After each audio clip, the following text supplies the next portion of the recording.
Good morning, everyone. This is John Kogan. I'm the CEO of Performative, the online community for corporate finance, accounting, treasury, and related professionals. First, I would like to welcome everyone to today's webinar entitled How CFOs Are Driving Growth. CFOs are being asked to do more these days, and not just in their existing quote-unquote traditional roles. CFOs are increasingly looked at as agents of change in an area where we have traditionally not played, growth. CEOs and boards are giving CFOs more product line responsibility, more GM-like and actual GM roles, and more exposure to sales and marketing organizations. Are they grooming CFOs to be CEO? You bet. They're also trying to bring the intelligence formerly reserved for optimizing internal operations into the side of the business that's responsible for top-line growth. Are you ready to answer that call? Well, we're going to hear from a couple guys today who have answered that call.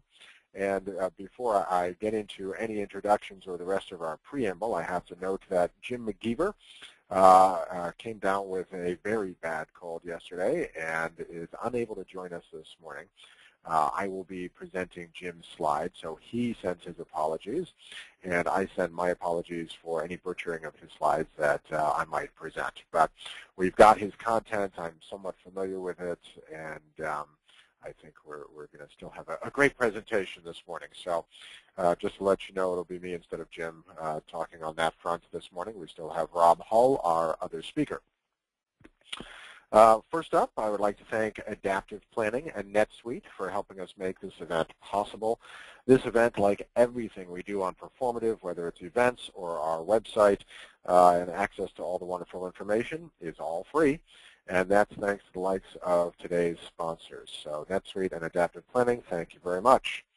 A quick note on today's agenda. We will hear from two speakers, and then we will move to a panel discussion where we will spend the remainder of our hour.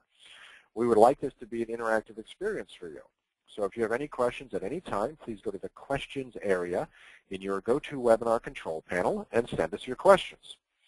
And go ahead and take a look at your control panel, just see where the question area is, and at any time we will let them queue up, and then when we get to the question and answer period at the end, we'll do our best to get through all of them. We can't promise to get all of them in, but we will try. Any that go unanswered, we'll try and follow up with you afterwards to get you an answer. So don't hesitate, throw them up there anytime, and we'll do our best to get to them. We will send out a link to the soft copy of this presentation to all attendees. We had some last-minute changes, so it might not be up yet, but it will be up on Performative very shortly, certainly today, and we will send out an email with a link, and you can just go and grab it on Performative for free, of course. We are offering CPE credits for the CPAs in today's audience. That requires us to do 2 polling questions during the course of today's webinar. They're not a test of what we've been talking about, but they are there to make sure that the folks looking for CPE credit are in attendance and paying some attention. Even if you're not a CPA, we would love to get your 2 cents. So please feel free to answer the poll questions regardless, and you'll see what those are when we get to them. Okay, simple enough. Let's go ahead and say a few words about Performative before we jump into today's presentations. For those who are new to Performative, we're the largest online resource and online community for senior finance, treasury, and accounting professionals. We reach over 400,000 CFOs, controllers, and related professionals every month. I like to say it's the most boring network on the internet. No one's talking about what they had for breakfast or sharing pictures of their dog. All we do is ask operational questions, and your peers and subject matter experts answer you. It's free, it's unique, it's incredibly valuable, and it's also completely ad-free, and we don't allow any self-promotion. So highly professional. If you have questions about what you're doing today at work or what your board or your CEO just asked you to do, nothing better than a few thousand CFOs, controllers, VPs of finance, you name it, out there who are interested in helping out and have probably done it before. So that's all at www.performative.com. We've got a number of goals for today. Foremost amongst them is we want to talk about CFOs driving growth at companies, and this is something that is a bit of a new trend. CFOs, of course, have always owned, quote-unquote, the debits and credits, even if you had controllers and technical accounting folks working on that, always owned financial reporting. And we've traditionally owned a lot of operational and administrative functional areas, IT, HR, administration itself, sometimes even internal operations of varying varieties.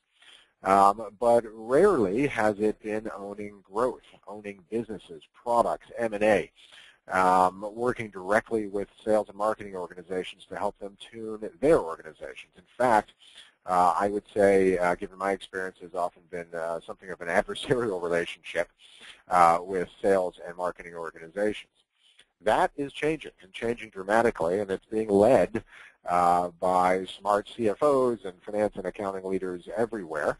And that is to really drive growth at companies. And frankly, CEOs and boards of directors are asking their finance, accounting, even treasury leaders to get more involved in the sales and marketing operations to help drive the top line. And top line growth is something that we haven't spoken about much within the office of the CFO, but that trend's changing. So we're going to hear from two folks today who are going to tell us more about this. The first one, unfortunately, as I mentioned, but for those who are just getting on, is not going to be Jim McGeever. He has called in extremely sick this morning. He's a great presenter, so I'm sorry we're going to be missing him. I will actually stand in his place this morning. I'm actually going to present his slides, which are quite familiar to me. So this is Jim's background, and he has been he has an amazing background. He took NetSuite through their IPO. He was the 15th employee. He was their CFO, now their COO, and he had actually helped a company called Photon Dynamics go public as well as their corporate controller. So he has a much better background than I do. But I've been CFO at 4 companies. I was a VP of Finance at Cardinal Health, which is one of the 20 largest companies in the U.S. And I've been around the block a few times as well, and I've actually seen a lot of what he was talking about in his presentation today. So I'll do my best Jim McGeever imitation, although I'll be nowhere near as intelligent, witty, or funny. So let's go ahead and talk about the perspective of his presentation. So this is coming from the COO of a almost $250 million revenue company. They're well over $1 billion market cap, publicly traded NYSE. They operate globally. They're very rapidly growing. They're a leader according to obviously their revenue growth and their market cap, but also according to folks who know, like Gartner, a great leader in their space, and they have an awful lot of customers. Over 12,000 plus organizations, and they're growing at a clip of 30% a year. So this is a company that's growing very quickly, and their CFO, both current and prior CFO, are very involved in that growth. So let's talk about the CFO as a change agent. Number one, and these are all, we're going to hit 5 main themes here, and I'm going to hit them very quickly on this slide, then we'll dive more deeply into them. But nurturing new revenue models.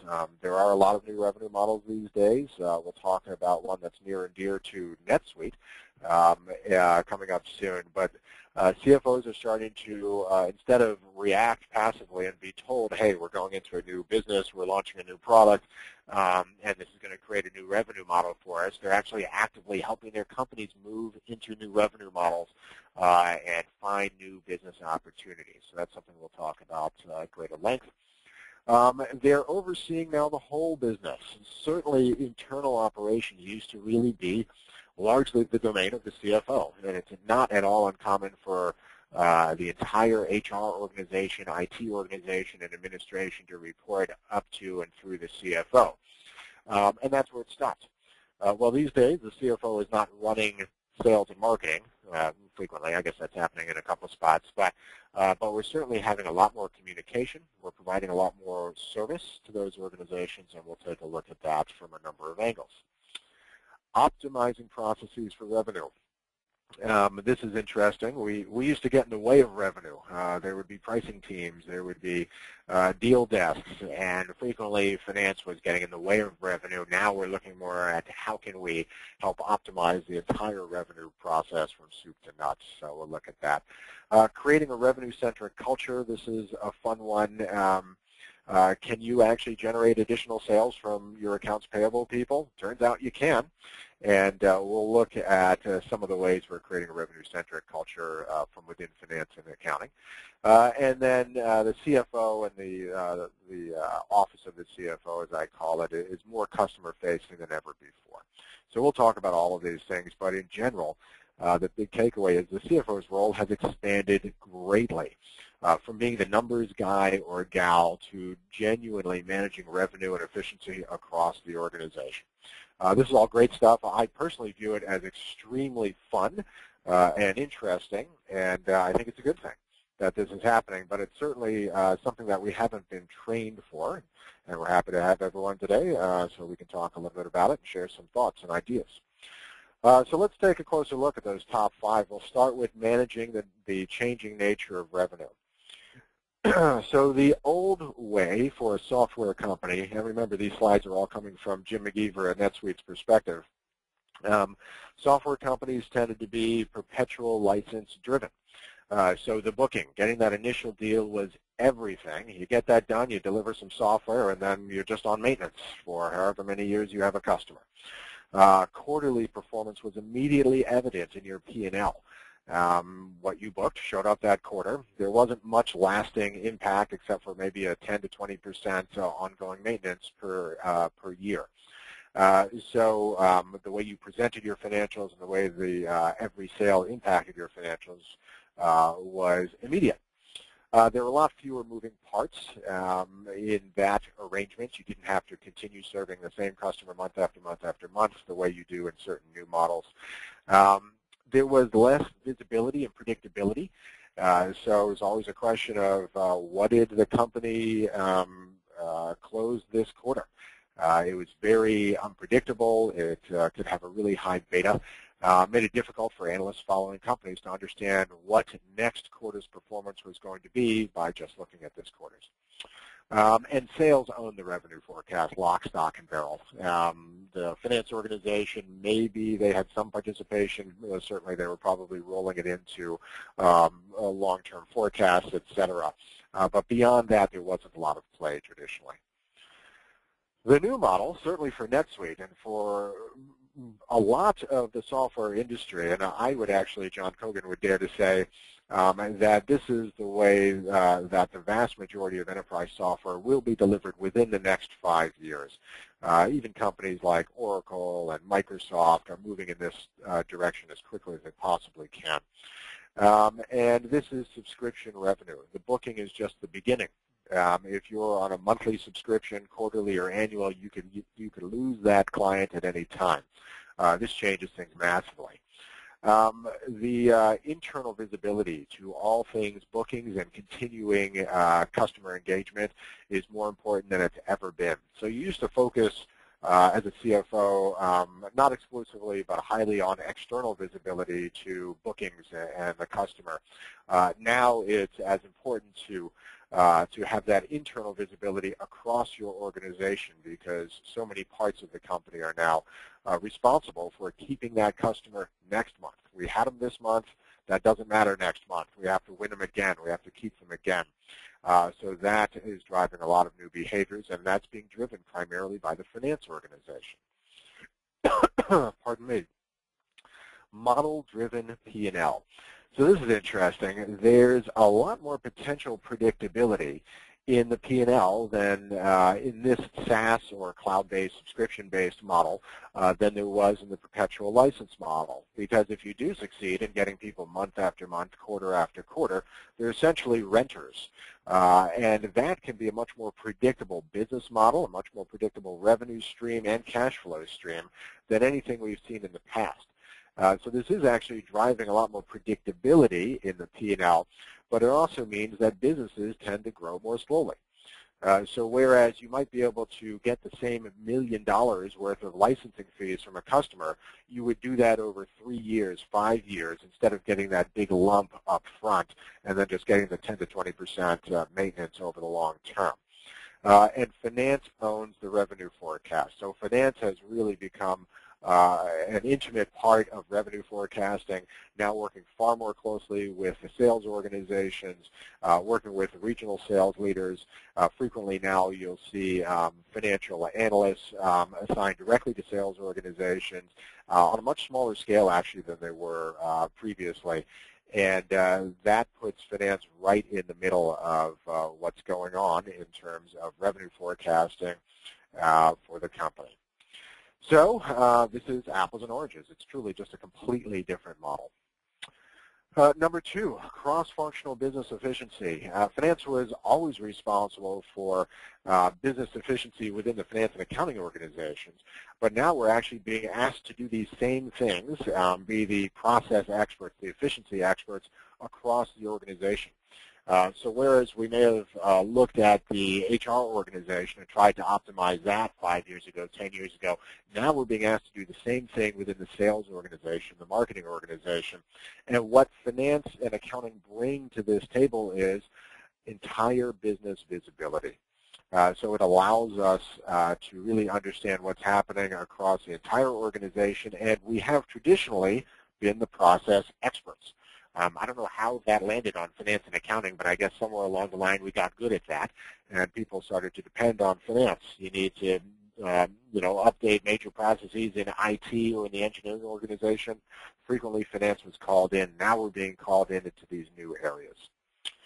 Operationally, we're being asked to provide more information closer to real time for organizations that traditionally ran their own analytics, ran their own reporting, sales, marketing, and professional services.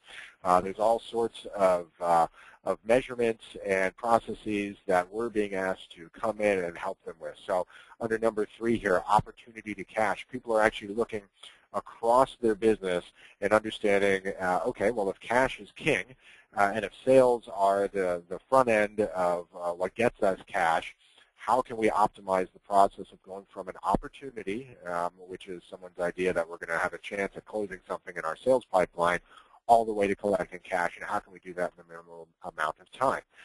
Well, we used to only see the cash part of that. Now we're being brought in and figuring out how we can help shrink the entire process, close opportunities faster, and get that cash in the door more quickly. Now, even further up the sales pipeline is suspect to opportunity. This is more of a marketing domain. So before something becomes an opportunity, which is a potentially definitive sale, how do we get them into the pipeline? How do we optimize our marketing mix, get the highest ROI for those dollars? We're right in the middle of that now, helping our CMOs and marketing counterparts understand what's the cost per lead, where are our leads coming into the funnel, what are the most efficient channels. They used to do a lot of that themselves and with their own tools. Now we're stepping in, we're helping them, we're bringing tools, we're bringing our knowledge of analytics, statistics, process to bear. And then renewal to upsell. Renewals used to be handled as a very workaday kind of event. Oh, they had product X last year, let's just make sure we sign them up again in 12 months.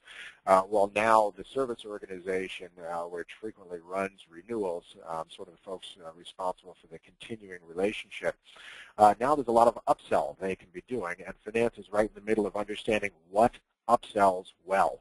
What should you be selling? Once again, it's about analytics, about statistical modeling. We are right in the middle of that, whereas we used to really not touch that too frequently in the past. So all of this requires cross-functional visibility. There are a lot of traditional measures that finance and accounting just cranked out on a monthly basis, and you can see some of them here. Now we're adding new metrics because, well, first off, there's new business models and new stuff to measure, so that kind of makes sense.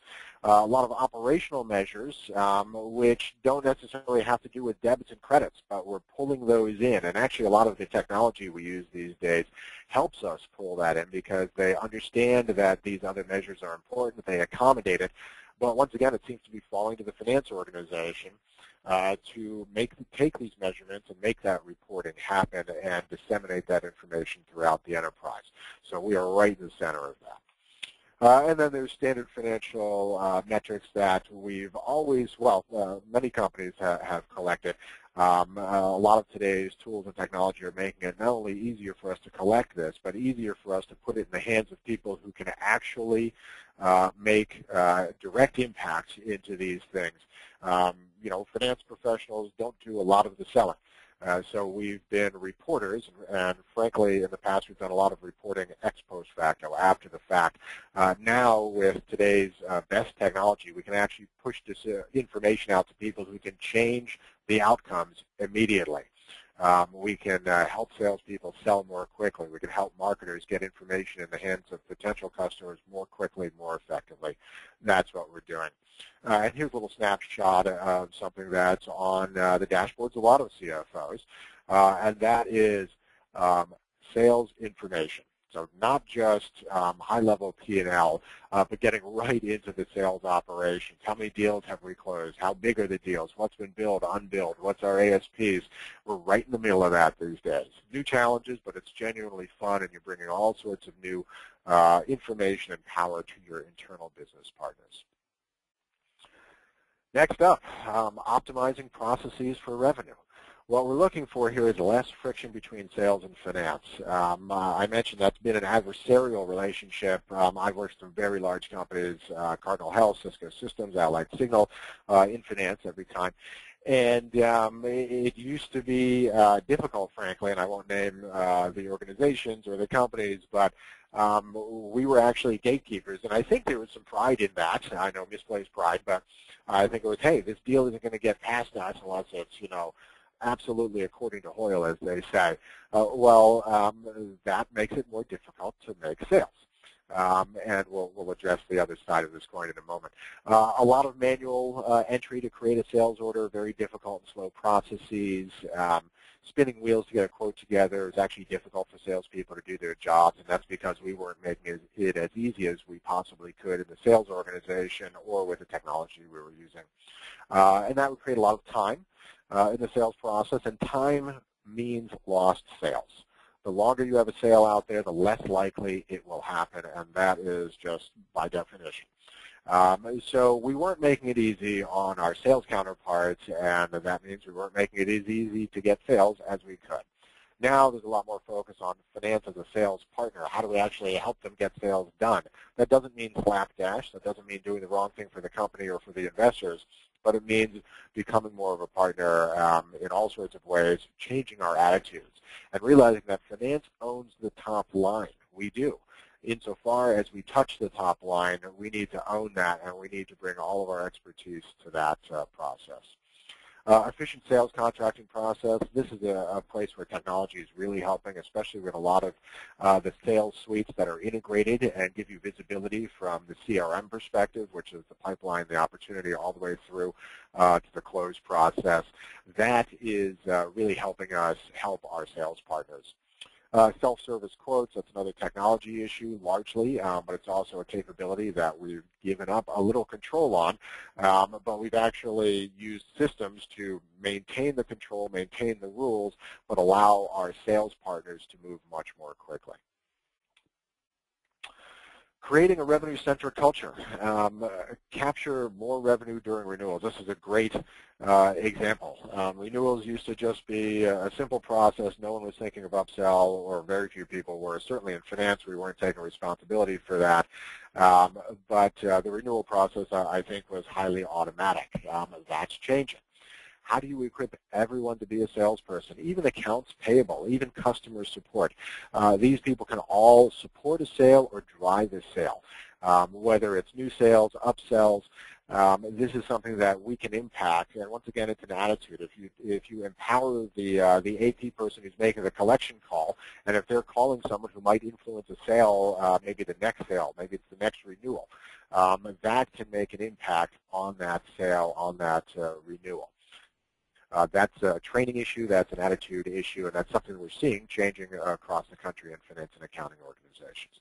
And there's a lot of customer management that actually has traditionally fallen to finance and accounting. If you take that customer management as an opportunity to grow the top line, you'll grow the top line. And the last item here, the CFO is becoming more customer-facing. B2B customers increasingly expect to engage with finance executives in all sorts of ways. You might be on the front line in the negotiation. You might be the person explaining the ROI to your customer. You could be walking them through your product. They look to the office of the CFO, and that's everyone from top to bottom, as people who will bring truth and logic and analysis, analytical strength, statistical purity to the selling process. They want to know what their ROI is, and sometimes they want to look beyond what the salesperson is telling them. That's a place where the office of the CFO can provide tremendous value. CFOs are always, have traditionally spoken to customers because we've been, I guess they trust us, like they trust their own internal CFOs and corporate controllers, et cetera. It's that openness, the honesty that really gives us the credibility to have this conversation with folks. But it requires knowledge that we might not have traditionally had. You have to know what's going on around the company. You have to understand your product. You've got to go way beyond the debits and credits in order to be a good salesperson. This is new. This is new for an awful lot of folks in finance. We were not trained to be salespeople. Frankly, a lot of people got into finance and accounting, I think, because they didn't want to be salespeople. But to be the CFO that your CEO and your board want you to be, in many instances, not all, but in many instances, that might require you to get very comfortable with this. And that means you have to know your product, you have to know your business, got to know your markets, have to know your customers. And you have to pony up and say, you know what, I'm going to do this because it's going to help my company. These are all wonderful new trends. I view them all as opportunities, and they allow finance professionals to do something new and interesting and really add more value. So the new CFO is a change agent. New revenue models we can bring to our company. Hey, maybe it's time to move to SaaS. Maybe you can drive that change at your company. The CFO is head of process transformation across the organization. We always owned that within finance and accounting and some places in operation. Now we can do that within sales and marketing.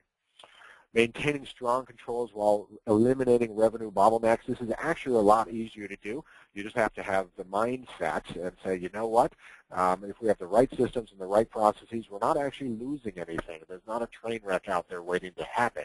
It's all controllable, but you can actually make it a lot quicker and easier to get deals done. And moving from managing the back office to influencing the front office. So that's it. Thank you, Jim McGeever, for those slides, and I'm sorry once again that he wasn't here to present them. He certainly would have done a much better job than myself, but at least we were able to go through and hit those top points. Now, at this point, we need to stop for one moment and launch our first poll. So once again, required for folks who want CPE credits, but we would love everyone to answer these questions. Because we'd like to know what people think. And the question is, what is the CFO's top job? Even if you're not the CFO, what do you think the CFO's top job is? We'd love to get your opinion on this and see what you have to say. So we'll just pause for a moment here. I'll also remind you that if you have any questions at any time, please go ahead and ask them through the question area of your GoToWebinar control panel. And we'll go ahead and leave that open for just another 5 seconds here. Anyone else who wants to get their 2 cents in, please do. And at this point, I'll go ahead and close that out. And we'll go ahead and move on to our next slide. So now it's with great pleasure that I turn the mic over to Rob Hull. Rob is the founder and CFO of Adaptive Planning.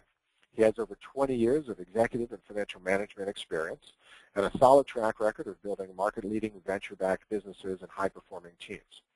Drawing on his own experiences as CFO, Rob founded Adaptive Planning with a vision of providing CFOs with an easy-to-use SaaS-based solution for corporate performance management. Rob has significant experience both in leading corporate planning and reporting as CFO and in contributing to the planning process as an operational manager. Prior to founding Adaptive Planning, Rob served as CEO of ChemTracker and a CFO of a number of market-leading software companies, including LoopNet and Risk Management Solutions. Rob has been an active part of SaaS-based companies for the past 10 years and is a frequent speaker on both corporate planning and SaaS. Prior to his financial management roles, Rob was a consultant for Booz Allen and Hamilton. Rob, at this point, please relieve me. Take it away. Thanks, John, and you did a fantastic job as Jim. So kudos to you for stepping in. I think that was very well done. You know, I've got a lot of similar content. I think that Jim and I view this in much the same way.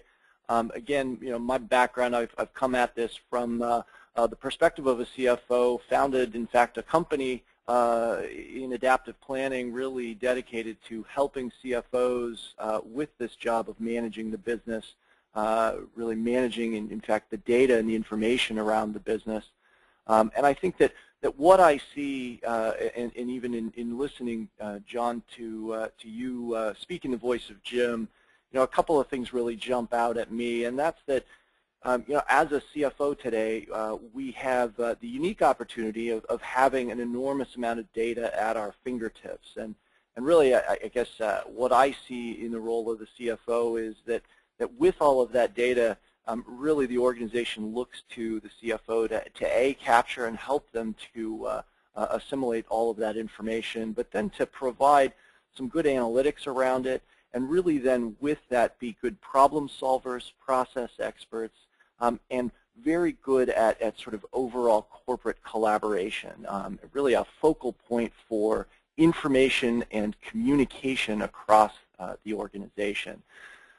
That's a role that I've played. You know, at Adaptive Planning, we've been able to grow quickly, 82% compound annual growth over the past 5 years. We were just ranked number 8 on the Deloitte Fast 500 and number 85 overall, and number 8 in Silicon Valley. So really experiencing some of this growth firsthand, and hopefully that's a little bit of what I bring to the conversation today. You know, at Adaptive Planning, we really do have a vision of making finance transform itself in the company's performance management practices. And we looked at some research from McKinsey and Company that said really expectations have continued to increase for finance. And this slide represents a little bit of that vision as well as our own vision of how that finance team moves beyond effective financial management and scorekeeping, but really becomes a trusted integral member of the strategic management team. How do you go from managing the numbers to strategically guiding the business? And so let me just walk through a couple of stages here real fast. I think this is probably pretty self-evident to many, but really in the first stage, finance, in many cases, still a lot of companies out there really focus on just managing the numbers. It's detailed accounting and transaction management. There's very little focus necessarily on the systems. They may be really kind of battling systems, whether it's using Excel or a variety of other things, to really get out and prepare financial reporting, monthly reporting of a management sort, and even annual budgeting. Now, as they move up the ladder, really in phase 2, finance really becomes much more focused on the process, consistent process, control, and risk management. And those processes then of reporting and of planning and looking forward begin to get improved with better data and much more regular variance reporting and analysis. Now, typically, companies move on from there into a third phase where finance really has become much more focused on looking forward and not just tracking history. Very focused on planning and analytics, the overall performance management process, and they really begin to provide financial analysis to management as a whole for making decisions. Really beginning to execute regular rolling forecasts and providing a lot better reporting for analysis. And then finally, kind of moving into that final stage, becoming a strategic partner to the business, really integral to the company's management team, getting strategic value across the organization. In this role, really identifying opportunities, providing very critical information and analysis, and ultimately resulting in a key contribution to that growth of the business as a whole, growth across the organization. Here's just another little piece of data that I thought might be helpful. This is some data from a quarterly Deloitte publication called the CFO Signals, tracking the thinking and actions of CFOs from many of North America's largest and most influential companies. And this is third quarter 2011 data, where they asked CFOs what their bosses were asking them to focus their attention on. There's two dominant areas that are kind of classic finance roles here, and that's supporting the development of strategy and driving the execution of strategy.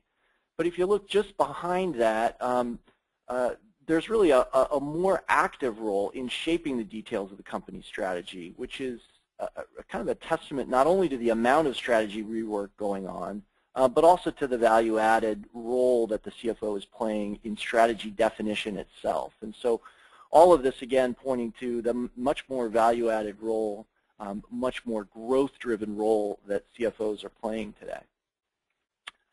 So I'm going to try to break this down into 3 simple bites, very similar, I think, to Jim/John's 5 steps. But you know, as I look at this, and if someone wants to come to me and say, how do you think about fueling growth in a business, for me it comes from a couple of core things. And the first and foremost is to know your customers, really understand the problem that you're solving. The second then is to instrument your business, define metrics and enable some good tracking for that. And then finally, with that in place, you really can help the organization to run more efficiently. Use the data that you've got and use the insights and understanding that you've gained by listening to and understanding your customers to make the organization more process efficient. So I'll walk through those 3 real quickly here in a little bit more detail. First is really understanding your customer, and from my perspective, and I think Jim echoed this as well, you've really got 2 customers. There's the external customers, those folks that are buying your products and services, and you've got your internal customers, right? You're helping and working with the management team and the board of directors to guide and manage that company. And understanding the needs of both of them will really empower you to impact the most critical areas of your business in this growth, in this pursuit of growth. We talk a little bit here internally about having 2 ears and 1 mouth. Make sure you're listening intently.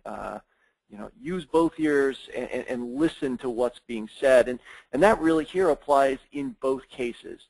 You know, understanding from external customers, why do they buy from you? And then in understanding your internal customers, what can be done to help them sell more? And so if you think about the external customers, those buying your products and services, one of the things that I find as CFOs most helpful for me is really getting out and talking to customers, understanding a variety of things. First, what need does our product fulfill for them? And you know, in my case, it's very clear to me because I was trying to solve my own need as a CFO, but really understanding what the customer needs. Why are they buying our product versus our competitor's product? What is it that they see in us, and how price sensitive are they? That comes into play because as a CFO, you are in the middle of that price process, either in helping to set pricing or in helping to understand discounting across the organization, having a role in contracting. How do those customers find you? Understand that sales and marketing process, that marketing funnel filling process, and then sales cycle times. How long is it before they've decided that they're looking for something to when they've actually bought something from you? Those are all elements of a process that I'll talk a little bit more about in just a minute. Internal customers, equally important, right? Understanding how you can drive growth is going to be really dependent upon how well you can understand what the team as a whole, the organization as a whole, needs to fuel their part of that process. And so start with the sales team. What do they need in order to maximize sales? How can you help sales and marketing understand the company's strengths? Which products sell most effectively? Which products are most profitable for the company? And really help them to understand that so that they're capitalizing on the company's strengths. Again, looking at pricing. What is it that can be done to maximize those price per units, price per deal that becomes very critical in this very efficient sales and marketing engine that you're going to help create? The marketing team filling that pipeline. How are they doing that? What are they doing in the process? Are they effective at it? Instrumenting that for them to help them understand what they're doing that works and what they're doing that might not work so well so that they can most effectively target their resources. And then ultimately, we'll talk a little bit more about this, but what hurdles can you remove along the way? So listening, first and foremost, understanding both the external customer perspective as well as what's happening internally and how it works, how can you make it more efficient. I think that there's no conversation about growth that isn't going to focus on truly understanding this sales funnel process at your company. Now, this is an illustrative sales funnel. This is not necessarily what every one of you is going to see in your business, but this is what we see. This is how we look at that process. How do we, as a marketing organization, come in contact initially with folks? How do we move them then into becoming more qualified leads? What are the steps in that process? How does a lead then get transferred over into the sales organization, a handoff from marketing to sales so that it now actually becomes an opportunity, a true sales opportunity and not just someone who's expressed interest? And then finally, how do we move as a sales organization those customers, those prospects through that sales process to ultimately become a win? I think the key thing here is, again, understand what the stages in that kind of a process are at your company and begin to really understand how your company does at moving people through that pipeline. So conversion rates, that's really a key aspect of this. How many people move from qualified lead into sales meeting? How many people as a percentage move into the next phase of demo and then ultimately move to win? What is that overall conversion rate? One of the things you can then focus on is helping the organization, helping marketing, helping sales to understand where one part of the process may work well, but there's another part that is the bottleneck. And therefore, what can be done to improve conversion rates at a particular stage of the process?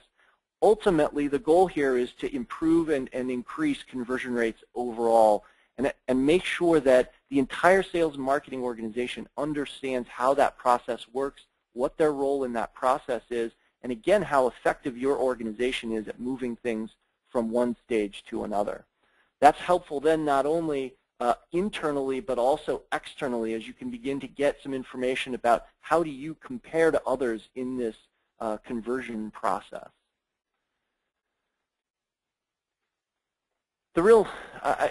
As you move on then from listening, it then takes you into a next phase, which is instrumenting. Again, I talked earlier about, there's so much information now at your fingertips. It's both a benefit and a curse. And so the key here is how can you put systems in place to allow you to very, sort of very accurately and on a very ongoing and real-time basis, both plan and measure those elements, those key business metrics that really are critical to driving your business.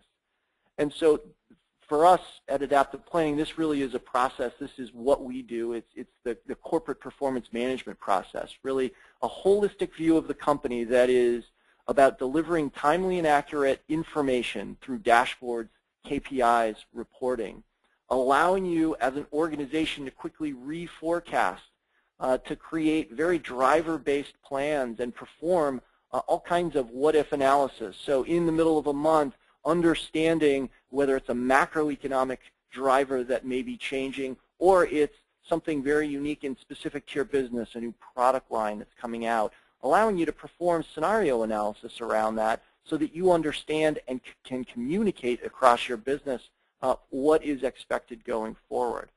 And I think a key aspect of this as well in instrumenting your business is make sure that you've got good tools in place to really drive enterprise-wide collaboration, that everyone understands what the metrics are.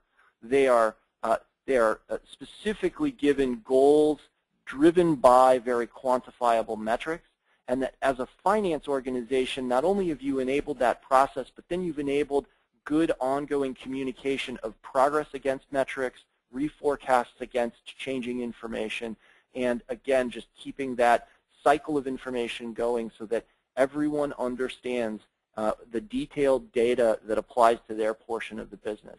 Finance plays a key role in that. You know, as a CFO, you sit at the hub of all of that information and are very able to help the organization understand data in each of their particular areas and how it interrelates to the other parts of the company.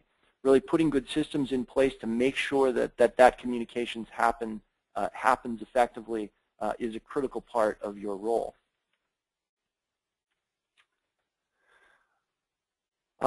Jim/John has gone through a couple of growth examples in terms of the metrics as you instrument your business that you should be thinking about. Now, I won't walk through all of these here.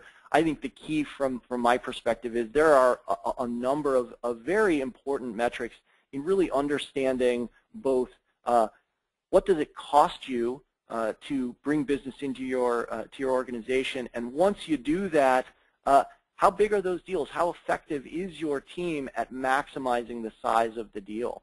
And then how effective is the team as a whole, whether that's, you know, we look at a variety of what we call sales performance ratios to say, you know, how effective is a particular rep relative to what they're bringing in? What are we paying that rep relative to what that rep brings in? Creating metrics like that that are, you know, again, this is all very specific to us as a software business, but similar metrics are going to apply across any number of industries. And I think the last thing I'll focus on here, and it's something that John touched on earlier, and that is really making sure that you understand, and in our case, we look at it as churn or retention. We've got customers that are on subscriptions. But the bigger picture question here is, how can you make sure that you are constantly monetizing the customers that you have? That's not just the very initial sale to them, but that's the sale to them on an ongoing basis. As a company, as an organization, you may have additional services, additional products that can be sold to those customers. Helping your organization understand what opportunities you can take advantage of with your current customer base is always incredibly helpful. The cost of acquisition of a new sale to a current customer will always be less than the acquisition cost of a new customer. And then finally, some production issues, right? Whether in this case, this is from a service-based organization, so looking at service-based metrics, but really understanding what that organization is able to produce and making sure that it's as efficient as possible. So for a service-based organization, utilization rates, billing time, and then ultimately impact of the product. How can you sell, which products are you know, effectively most profitable to you, and how can you make sure that your organization is selling more of that product, that is what drives your business overall. So looking at product line margins, having some good analytics around that, and sharing and communicating that information to the rest of the organization so that the company as a whole has institutional knowledge about what best to sell as an organization. I think the final step of this here is really that, again, as the CFO, you are at the focal point of all of this information and at the focal point of being able to communicate it across the organization. And so you are best positioned to advocate for change organization-wide. So first and foremost, really facilitate good collaboration across the organization and establish goals and demand accountability. Right? You know, good financial and operational plans, compensation tied to performance, and goals that have been clearly set and coordinated across the organization, and a process that enables you to quickly reforecast as things in your business are changing. We talked about the sales and marketing engine, but as a finance organization, helping to promote a very effective sales and marketing engine is just paramount to rapid growth. Understanding and helping the sales and marketing understand what the acquisition costs of your company truly are. What does it cost to acquire each new customer? Help them to understand how to fine-tune that. Are there things that can be done to drive costs down without impacting conversion rates along the way, or without impacting average deal size? And then really help the sales organization to understand how to get the greatest deal size out of what they're doing, right? Whether it's discounting and understanding what they're doing on a discounting basis, whether it's product composition, which products are being sold and which are most effective in the larger deals, and ultimately really helping the sales and marketing organization to understand that conversion process. Make sure they know what the steps in the process are, instrument it, and help communicate back to them where they're succeeding in that process and where there are some challenges. And then ultimately, your job is to help the organization identify and remove hurdles. And again, that can be in that process of sales and marketing. It could be as simple as contracting. You know, what can you as a finance organization do to help make the contracting, the sales process, an easier process for the sales reps? Whether that's lead to win, the fulfillment on the back end, you know that the deal has come in, help track how long it is until the customer is fulfilled, whether that's on a product basis or a service basis. Product development, make sure that your product team, your manufacturing, in my business, it's all about software. Do they understand what the sales organization is planning to sell, and are they building appropriately to support that plan? Good communication across the organization. John touched a little bit on this as well, and that's finance as a center point for then understanding where the strengths and weaknesses of the company are, understanding where the company sells well in the marketplace, and then helping to look for and promote both partnerships and acquisitions that can increase your deal size without increasing acquisition costs. That's a key area that the CFO can play a very prominent role in. And then finally, just making sure that the organization is delivering the product that the customers really need. Don't let your product organization think about things that are really cool but that don't sell, that the cost of development is greater than ultimately the reward or the revenues that the company will be obtaining from that product. So, again, it's a process of helping to facilitate the sales to make sure that everyone is aligned, that they understand the sales process, that hurdles are removed, that goals are set, and that ultimately communication is happening broadly across your organization. John, with that, I will turn it back over to you. Wonderful. Thank you so much, Rob. That was great. Let's go ahead, since time is a fly-in here. Let's launch the second and final poll. And once again, even if you're not here for CPE credits, we'd love you to go ahead and take a swing at this. We've got some questions queued up here, but if you have any questions you're thinking that you'd like to put in front of Rob and I, please do so right now, and we're going to get to them in just a moment. So the question here is, what is the greatest challenge for today's CFO? Sure, we might not have captured every single challenge, but certainly let us know what your thoughts are here. Even if you're not a CFO, give us your perspective. And I didn't mention this before, but all of this is anonymous, so don't worry, your answer will not have your name next to it. And with that, I'm going to go ahead and close out this poll. Let's go ahead and take a quick peek at these poll questions as a way of getting us into the conversation here this morning. So Rob, what is the CFO's top job? I'm stunned. Actually, what do you think of this?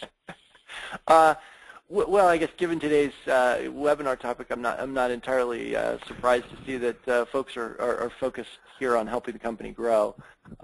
Growth, profitability, cash management, certainly very top of mind for everyone. Interesting to see absolutely zero on fundraising and essentially the core of getting the numbers right. I would have expected maybe a couple of votes there, but great to see that folks are focused on growth. Yeah, that is tremendously interesting. Okay, let's go ahead and pop the second one out, and then we'll get to some actual questions. So, what is the greatest challenge for today's CFO? Also interesting. What do you think about what we're seeing here? Yeah, well, we're certainly getting a little bit more broad. People poking on each of the categories. Fundraising is still not getting much, so I guess that tells me that everyone's having great success raising funds, and they aren't spending a whole lot of time thinking about it. But yeah, that's interesting. They must have they've all got more funds than they need. That's good great. for them. We'll announce where they can send their excess cash later. Into enterprise risk management, I was expecting to see a lot there, and the board. That's also interesting to see that. Not surprising coming in third, but still a lot of people spending an awful lot of time on that, on all that other stuff, HR, IT, admin. So I think that. Yeah. And I wonder, maybe from my perspective, I think one of the things is certainly because of the position that we have in talking with folks, but one of the things that I find in talking to people that they do struggle with is information management across the company, and how do you get the critical pieces of information, filtered out of all of the proliferation of data that's out there, but really critical pieces of information in a timely fashion, communicated broadly across the organization. I do find that people are still struggling with making that happen well. Well, there are solutions for it. Well, that actually leads into our first question, which, given our timing, might be our last question here. But let's see if we can really quickly address this, Rob. First question is, I'm drowning in tactical stuff, which actually speaks right to that HR, IT administration. How do I clear that out so I can actually have some peace of mind to think about helping our sales and marketing organizations, or just doing something I haven't done before? Yeah, I guess from my perspective, this is so common, and I think what it boils down to is that the finance organization tends to be overworked and understaffed. There are just simply not enough resources typically. So, I wish I had a silver bullet answer for that. The sort of easy answer is, well, hey, you got to make sure you got enough resources internally to make sure that those blocking and tackling things are getting done by folks paid to do the blocking and tackling, and freeing you up as really a strategic leader of the company to not get bogged down in the blocking and tackling, but really be able to rise above that a bit. I think that the challenge there ends up being that especially over the past few years, right, the cost-conscious nature of finance in general, but in particular in a tough economic environment. And so the other alternative there is really to find ways of making the staff that you do have more efficient and more effective, so that in fact you can get them to be owners of those blocking and tackling tasks that may be on your plate today.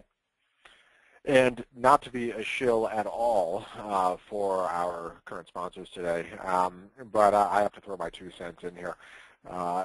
Technology can actually help a lot. There's so much going on today in tools and technology that can be really picked up and implemented in a way that you couldn't even dream of a decade ago. I mean, a decade ago, if you had some monolithic ERP system, making changes to that meant calling your IT director and getting on a 6-month schedule, and having them put God only knows how many man hours into just cranking out a report. Crazy. These days, there's actually an awful lot available to help with all variety of processes and procedures, and it runs the gamut, from reporting to things that will help your sales and marketing departments, to optimizing your close. There's a lot there that can be picked up quickly and cheaply, and used in ways that just weren't available just a few years ago. So I would say look to technology. If you can't bring on more headcount or much more headcount, you might find some salvation in technology. And with that, I hate to say it, we've come to the end of our hour, and we want to be respectful of everyone's time. So let me take care of a couple pieces of housekeeping before we let you all go here. Number one, thanks so much, Rob. Really appreciate your time and insights today. Oh, thanks for having me. You bet. Our pleasure. Would certainly love to thank our friends at Adaptive Planning and NetSuite. They enable us to put on events like this, and by the way, support the entire website and all the wonderful knowledge there, and allow us to do it all for free to our users. So thank you so much, Adaptive Planning and NetSuite, and of course Rob from Adaptive Planning. If you have any questions about CPE credit, please contact Dawn Moore. You can see her email at the bottom. We will be sending out soft copies, or actually a link to the soft copy of this presentation. It's freely available on Performative. If they don't already have it out on the site, it'll be out shortly. You will get an email within 24 hours with that. And finally, there will be a survey that pops up when we close down this webinar. If you wouldn't mind giving us just 2 minutes, let us know what you think. And if you have any questions for Rob, myself, or in absentia, Jim McGeever, let us know. We make it really easy. There's just a couple of clicks of the mouse, and we're happy to make an intro for you. So with that, we thank everyone for your time today, and we hope to see you at our next event or at Performative Online. Take care, everyone.